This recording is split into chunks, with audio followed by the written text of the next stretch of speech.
नमस्कार, स्वागत है आपका। मैं आपके साथ श्रेयोशी। देश में आने वाले चुनावों को लेकर सियासी पारा अपने चरम पर पहुंच चुका है।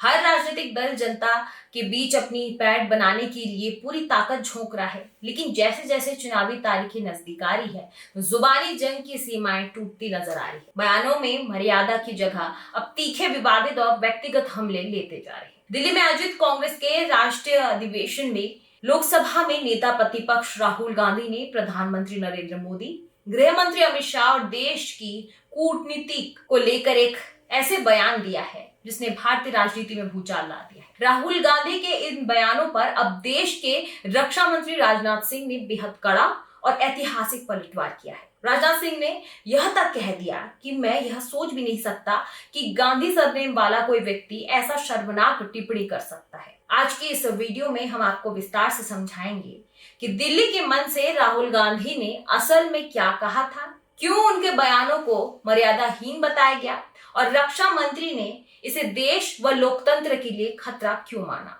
आइए सीधे चलते हैं उस घटनाक्रम की ओर जहां से यह पूरा विवाद भड़का है। दरअसल राजधानी दिल्ली में कांग्रेस का एक बड़ा राष्ट्रीय सम्मेलन चल रहा था। आने वाले चुनावों के मद्देनजर कार्यकर्ताओं में जोश भरने के लिए राहुल गांधी मंच पर आए, लेकिन अपने संबोधन के दौरान उन्होंने प्रधानमंत्री नरेंद्र मोदी, गृह मंत्री अमित शाह और सरकार की कार्यशैली पर बेहद तीखे और सीधे व्यक्तिगत कटाक्ष किए। राहुल गांधी ने आक्रामक अंदाज में कहा और वो ये कहा कि हम सरकार को चैन से बैठने नहीं देंगे, इनको हम पागल कर देंगे।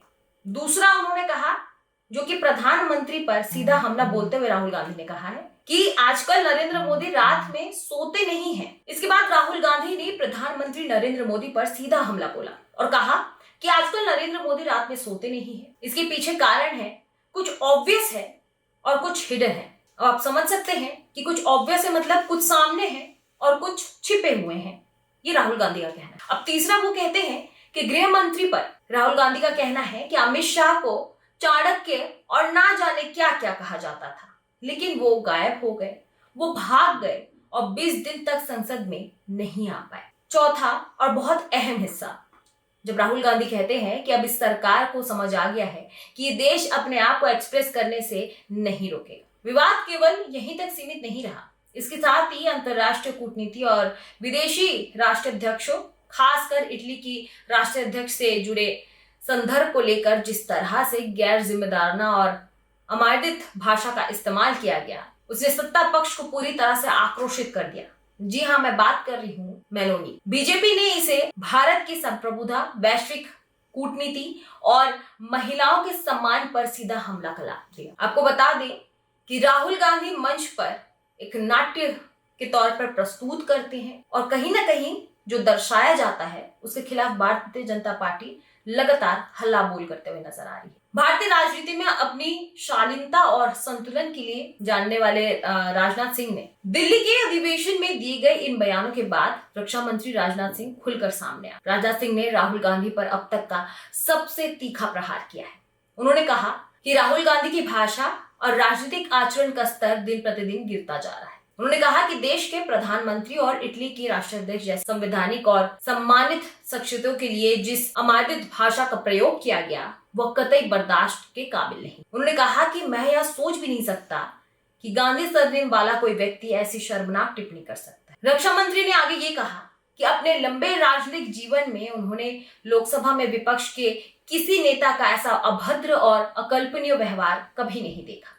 यह आचरण स्वस्थ लोकतंत्र के लिए गंभीर खतरा है। राहुल गांधी के मन में सियासी निराशा हो सकती है, लेकिन एक ऐसे प्रधानमंत्री के खिलाफ अमानदित बातें करना गलत है जिन्होंने पिछले 12 साल में बिना एक भी छुट्टी लिए दिन रात देश की सेवा की है और दुनिया भर में भारत का मान बढ़ाया है। उन्होंने साफ साफ ये कहा कि इस तरह के बयानों से राहुल गांधी ने न केवल प्रधानमंत्री का अपमान किया है बल्कि भारत की अंतर्राष्ट्रीय प्रतिष्ठा और नेता प्रतिपक्ष के पद की गरिमा को भी तार तार कर दिया है। राजनाथ सिंह ने राहुल गांधी के इस व्यवहार को कांग्रेस के गौरवशाली इतिहास से जोड़ते हुए पूरी पार्टी को कटघरे में खड़ा कर दिया। उन्होंने कहा कि क्या ऐसी भाषा और ऐसे आचरण के बाद कांग्रेस पार्टी लाल बाल पाल यानी कि महात्मा गांधी, सरदार पटेल, पंडित नेहरू, सुभाष चंद्र बोस, डॉक्टर राजेंद्र बाबू, लाल बहादुर शास्त्री, पीवी नरसिम्हा राव, प्रणब मुखर्जी जैसे महापुरुषों की विरासत पर दावा करने का नैतिक हक रखती है। बीजेपी का कहना है कि आज की कांग्रेस अपने ही पुरखों के उसूलों और सांसदीय शिष्टाचार को भूल चुकी है और सिर्फ सस्ती राजनीति के लिए ऐसे बयान दे रही है। अब सवाल उठता है कि आने वाले चुनाव की दहलीज पर खड़ा देश इन बयानों को किस तरह देख रहा है। एक तरफ भारतीय जनता पार्टी से देश की गरिमा, प्रधानमंत्री का अपमान और विपक्ष की हताशा के रूप में जनता के बीच ले जा रही है। बीजेपी का साफ संदेश है कि अंतर्राष्ट्रीय कूटनीति और देश के शीर्ष पदों पर बैठे लोगों के खिलाफ ऐसी भाषा का इस्तेमाल भारत के वैश्विक सम्मान को कमजोर करता है। तो वहीं दूसरी तरफ कांग्रेस का यह दावा है कि राहुल गांधी का मकसद सरकार की नीतियों की विफलता को उजागर करना और जनता की आवाज को बिना डरे मंच पर रखना। लेकिन एक बात तय है कि आने वाले चुनाव में चुनावी जंग अब सिर्फ विकास और घोषणा पत्रों तक सीमित नहीं रहेगी। राजनीतिक मर्यादा, बयानों की भाषा और राष्ट्रीय सम्मान इस चुनाव के सबसे बड़े सियासी मुद्दे बनते जा रहे हैं। इस वीडियो पर आपकी क्या राय है, कमेंट बॉक्स पे जरूर बताएं।